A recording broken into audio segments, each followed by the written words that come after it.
रात के ठीक 2:13 रोहित की आंख अचानक खुल गई। कमरे में हल्की लाल रोशनी फैल रही थी, जबकि उसके फ्लैट में कहीं भी लाल लाइट नहीं थी। वह कुछ सेकंड तक छत को घूरता रहा, फिर धीरे धीरे उसकी नजर दरवाजे की तरफ गई। सामने वाले बंद कमरे की दरार से लाल रोशनी बाहर आ रही थी।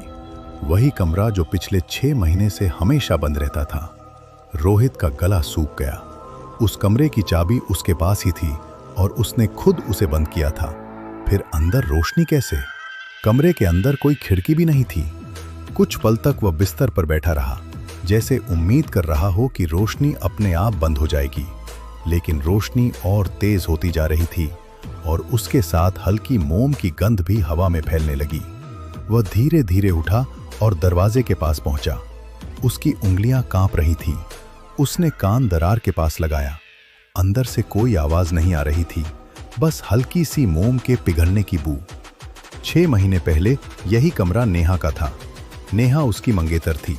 शादी से पहले दोनों इसी फ्लैट में रहने लगे थे, लेकिन एक रात अचानक आग लग गई थी। बाकी घर बच गया था, बस यही कमरा जल गया था। उस हादसे में नेहा की मौत हो गई थी।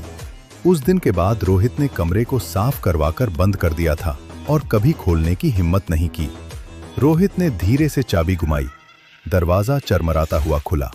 अंदर अंधेरा था, पर कमरे के बीचों बीच फर्श पर एक लाल मोमबत्ती जल रही थी। लौ बिल्कुल स्थिर थी, जैसे हवा भी अंदर आने की हिम्मत न कर रही हो। कमरे में बाकी सब खाली था। दीवारें जली हुई, छत पर काले निशान, लेकिन मोमबत्ती बिल्कुल नई लग रही थी। रोहित धीरे धीरे आगे बढ़ा। जैसे ही वह मोमबत्ती के पास पहुंचा, उसे फर्श पर कुछ दिखा। पिघली हुई मोम से एक आकृति बन रही थी, जैसे किसी ने उंगली से लिखने की कोशिश की हो।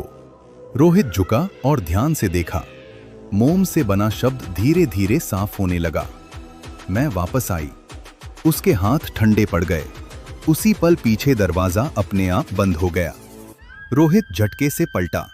कमरे में अब सिर्फ वही लाल रोशनी थी। अचानक उसे महसूस हुआ कि उसके पीछे कोई खड़ा है। उसने मुड़ने की हिम्मत नहीं की, लेकिन फर्श पर उसकी परछाई के पास एक दूसरी परछाई उभर आई थी, लंबे बालों वाली, बिल्कुल स्थिर। मोमबत्ती की लौ अचानक तेज भड़क उठी और अगले ही पल बुझ गई। कमरा पूरी तरह अंधेरे में डूब गया। सुबह पड़ोसी ने दरवाजा खटखटाया। रोहित का फ्लैट अंदर से बंद था। जब दरवाजा तोड़ा गया, रोहित कमरे के बाहर बेहोश पड़ा था। बंद कमरे का दरवाजा खुला था। अंदर फर्श पर जली हुई लाल मोमबत्ती रखी थी और दीवार पर ताजा मोम से लिखा था, इस बार मैं यहीं रहूंगी।